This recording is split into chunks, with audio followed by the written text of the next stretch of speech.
Chapter 3. The Dursleys Departing. The sound of the front door slamming echoed up the stairs, and a voice roared, "Oi, you!" 16 years of being addressed thus left Harry in no doubt what his uncle was calling. Nevertheless, he did not immediately respond. He was still at the narrow fragment in which, for a split second, he had thought he saw Dumbledore's eye. It was not until his uncle bellowed, "Bye!" that Harry got slowly out of bed and headed for the bedroom door, pausing to add a little piece of broken mirror to the rucksack filled with things he would be taking with him. "You took your time," roared Vernon Dursley when Harry appeared at the top of the stairs. "Get down here! I want a word." Harry strolled downstairs, his hands deep in his pants pockets. When he searched the living room, he found all three Dursleys. They were dressed for packing. Uncle Vernon in an old ripped-up jacket, and Dudley, Harry's large, blonde, muscular cousin, in his leather jacket. "Yes?" asked Harry. "Sit down," said Uncle Vernon. Harry raised his eyebrows. "Please," added Uncle Vernon, wincing slightly as though the word was sharp in his throat. Harry sat. Though he knew what was coming. His uncle began to pace up and down, Aunt Petunia and Dudley following his movement with anxious expressions. Finally, his large purple face crumpled with concentration. Uncle Vernon stopped in front of Harry and spoke. "I've changed my mind," he said. "What a surprise," said Harry. "Don't you take that tone," began Aunt Petunia in a shrill voice, but Vernon Dursley waved her down. "It's all about a claptrap," said Uncle Vernon, glaring at Harry with piggy little eyes. "I've decided I don't believe a word of it. We're staying put. We're not going anywhere." Harry looked up at his uncle and felt a mixture of exasperation with amusement. Vernon Dursley had been changing his mind every 24 hours for the past 4 weeks, packing and unpacking and repacking the car with every change of heart. Harry's favourite moment had been the one when Uncle Vernon, unaware that Dudley had added his dumbbells to his case since the last time it had been repacked, and attempted to hoist it back into the boot, and collapsed with a yelp of pain and much swearing. "According to you," Vernon Dursley said, now resuming his pacing up and down the living room, "we, Petunia, Dudley, and I, are in danger from... So my lot, right?" said Harry. "Well, I don't believe it," repeated Uncle Vernon, coming to a halt in front of Harry again. "I was awake half the night thinking it all over, and I believe it's a plot to get the house." "The house?" repeated Harry. "What house?" "This house!" shrieked Uncle Vernon, the vein in his forehead starting to pulse. "Our house! House prices are skyrocketing around here. You want us out of the way, and then you're going to do a bit of hocus-pocus, and before we know, the deeds will be in your name, and—" "Are you out of mind?" demanded Harry. "A plot to get this house? Are you actually as stupid as you look?" "Don't you dare!" squealed Aunt Petunia. But again Vernon waved her down. Slight on his personal appearance was seemed as nothing to the danger he had spotted. "Just in case you've forgotten," said Harry, "I've already got a house my godfather left me one, so why would I want this one? All the happy memories?" There was silence. Harry thought he had rather impressed his uncle with this argument. "You claim," said Uncle Vernon, starting to pace yet again, "that this Lord thing—" "Voldemort," said Harry impatiently. "We've been through this about 100 times already. This isn't a claim, it's fact. Dumbledore told you last year, and Kingsley and Mr. Weasley." Vernon Dursley hunched his shoulders angrily, and Harry guessed that his uncle was attempting to ward off a recollection of the unannounced visit. A few days into Harry's summer holidays of 2 fully grown visits, the arrival on the doorstep of Kingsley Shacklebolt and Arthur Weasley had come to a most unpleasant shock to the Dursleys. Harry had to admit, however, that Mr. Weasley had won his reappearance could not have been expected to delight Uncle Vernon. Kingsley and Mr. Weasley exclaimed it as well. Harry pressed in remorsefully. Once I'm 17, the protected charm that keeps me safe will break, and that exposes you as well as me. The Order is sure Voldemort will target you, whether to torture you, to try and find out where I am, or because she thinks by holding you hostage I'd come and try to rescue you. Uncle Vernon's and Harry's eye met. Harry was sure that in that instant they were both wondering the same thing. The Uncle Vernon walked on and Harry resumed. You've got to go into hiding and the Order wants to help. You're being offered serious protection, the best there is. Uncle Vernon said nothing, but continued to pace up and down. Outside, the sun hung low over the privet hedges. The next-door neighbour's lawn mower stalled again. I thought there was a Ministry of Magic, asked Vernon Dursley abruptly. There is, said Harry, surprised. Well then, why can't they protect us? It seems to me that as innocent victims, guilty of nothing more than harbouring a marked man, we ought to qualify for government protection. Harry laughed. He could not help himself. It was so very typical of his uncle to put his hopes in the establishment, even within the world that he despised and mistrusted. You heard what Mr. Weasley and Kingsley said, Harry replied. We think the Ministry has been infiltrated. Uncle Vernon strode back to the fireplace and back, breathing so strongly that his great black moustache rippled his face, still purple with concentration. All right, he said, stopping in front of Harry again. All right, let's say for the sake of argument we accept this protection. I still don't see why we can't have that Kingsley bloke. Harry managed not to roll his eyes, but with difficulty. This question had also been addressed half a dozen times. As I've told you, he said through gritted teeth, Kingsley is protecting your Prime Minister. Exactly. He's the best, said Uncle Vernon, pointing at the blank television screen. The Dursleys had spotted Kingsley in the news, walking along the Muggle Prime Minister as he visited a hospital. This, and the fact that Kingsley had mastered the knack of dressing like a Muggle, not to mention a certain reassuring something in his slow, deep voice, had caused the Dursleys to take the Kingsley in a way that they had certainly not done with any other wizard, although it was true that they had never seen him with the earring in. Well, he's taken, said Harry, but Hestia Jones and Daedalus Diggle are more up to the job, and we've even seen these, began Uncle Vernon, but Harry lost patience. Getting to his feet, he advanced at his uncle, not pointing at the TV, he said himself. These accidents aren't accidents. Crashed and explosions and derailments, and whatever else had happened since we last watched the news. People are disappearing and dying, and he's behind it. Voldemort, I've told you this over and over again. He kills muggles for fun. Even the fogs, they're caused by Dementors, and if you can't remember what they are, ask your son. Dudley's hands jerked upward to tower his mouth. With his parents and Harry's eyes upon him, he slowly lowered them again and asked, more of them?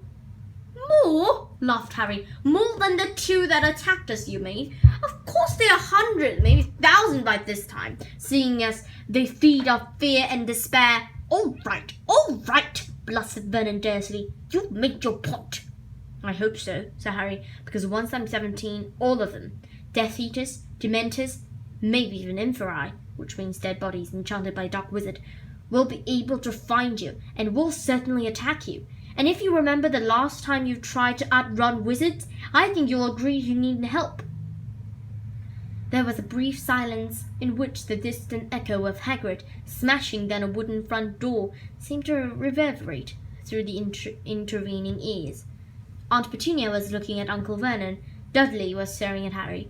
Finally, Uncle Vernon blurted out, "But what about my work? What about Dudley's school? I don't suppose those things matter to a bunch of layabout wizards. Don't you understand? Shouted Harry. They will torture and kill you like they did to my parents. Dad, said Dudley in a loud voice.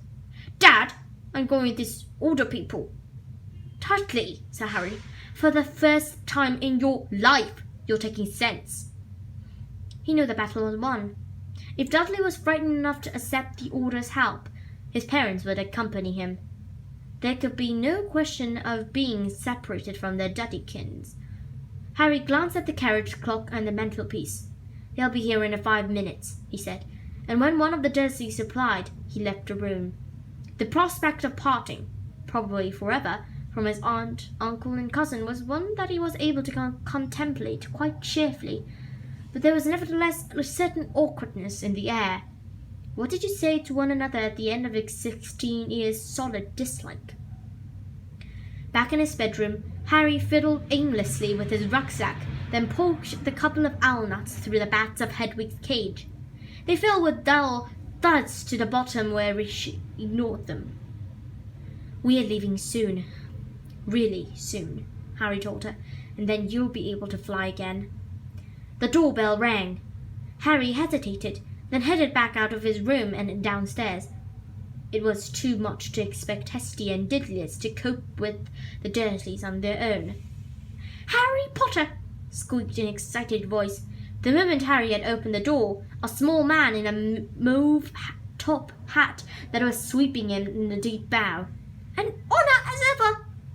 Thanks, Didlius, said Harry, bestowing a small and embarrassed smile upon the dark-haired Hestia.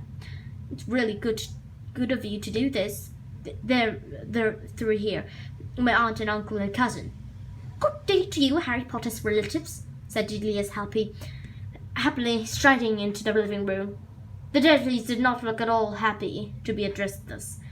Harry half expected another change of mind. Dudley shrank near to his mother at the sight of the witch and wizard. I see you are packed and ready. Excellent. The plan, as Harry had told you, was a simple one, said Didlius, pulling an immense pocket watch out of his waistcoat and examining it. We shall be leaving before Harry does. Due to the danger of using magic in your house, Harry being still underage could provide the ministry with an old excuse to arrest him.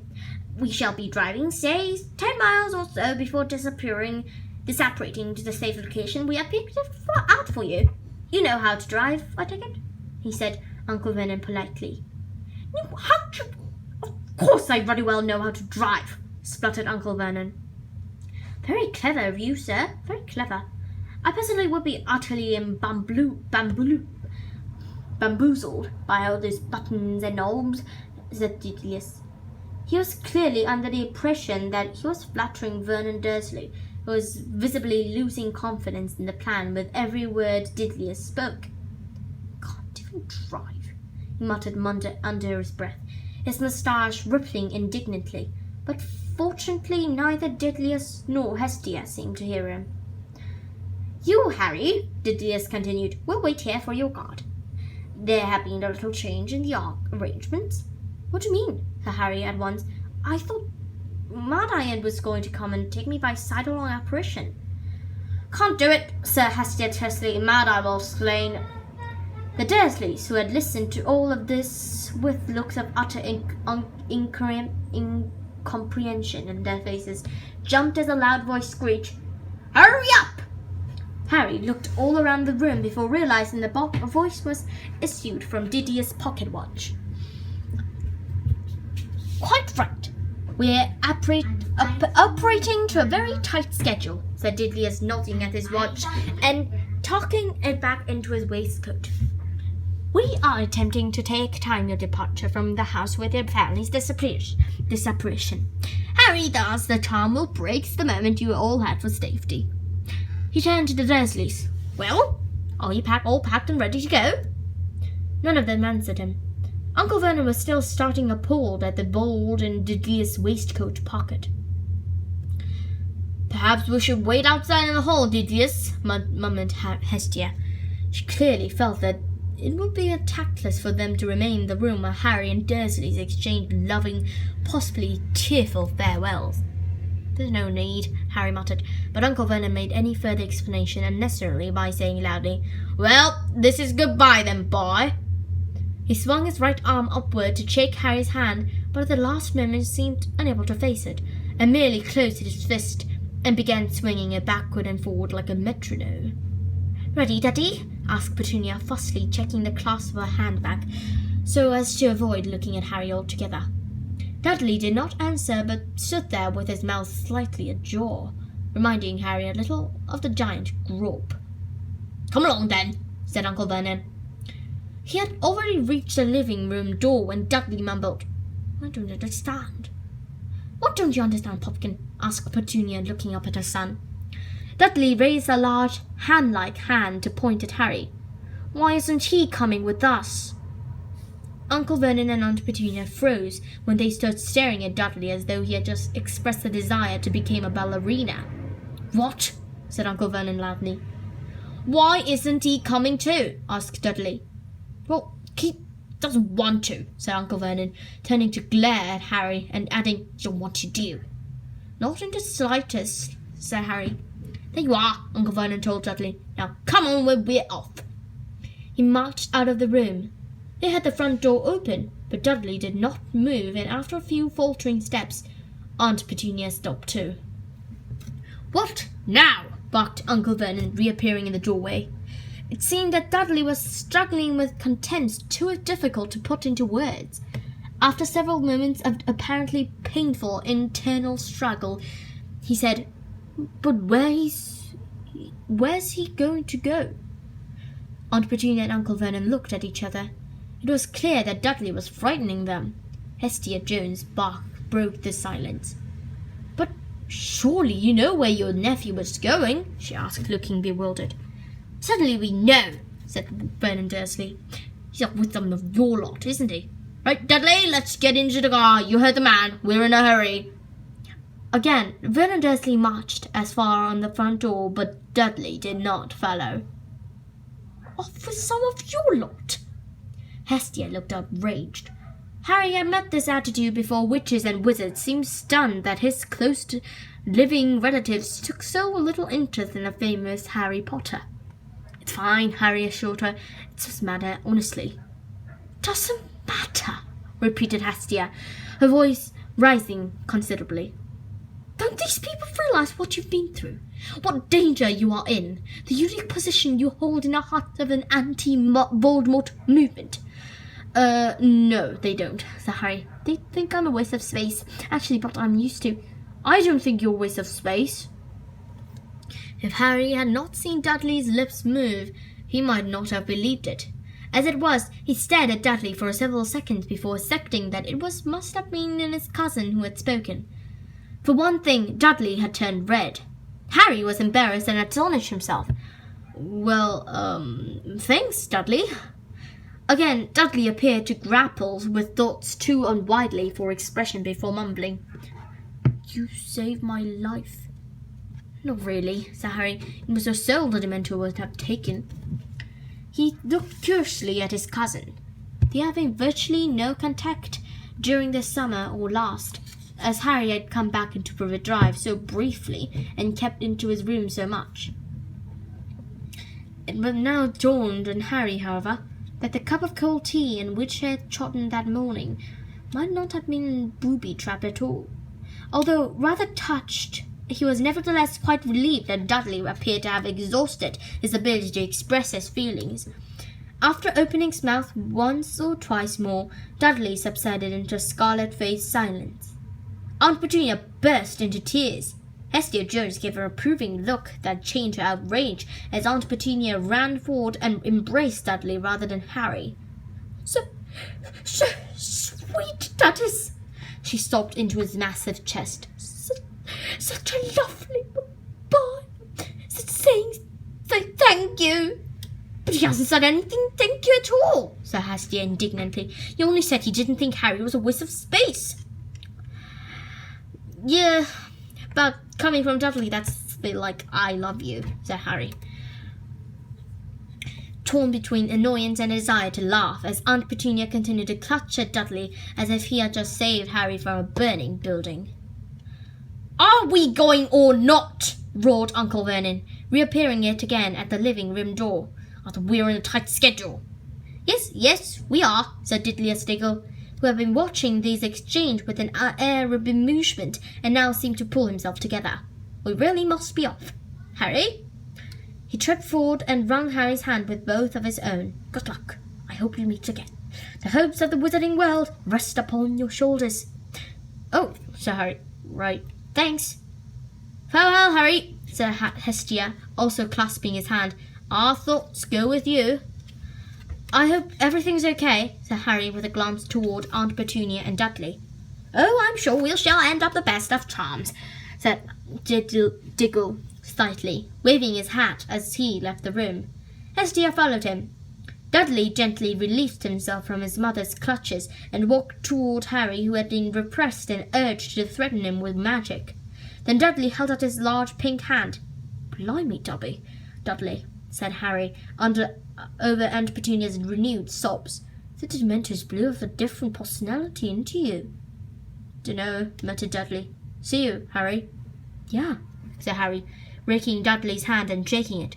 Maybe. Take care, Big D. Dudley nearly smiled. They lumbered from the room. Harry heard his heavy footsteps in the gravelled drive, and then a car door slammed. Aunt Petunia, whose face had been buried in a handkerchief, looked around at the sound. She did not seem to have expected to find herself alone with Harry. Hastily stowing a wet handkerchief into her pocket, she said, "Oh, goodbye," and marched toward the door without looking at him. Goodbye, said Harry. She stopped and looked back. For a moment, Harry had the strangest feeling that she wanted to say something to him. She gave him an odd, tremulous look and seemed to titter at the edge of speech. But then, with a little of her head, she hustled out of the room after that her husband and son.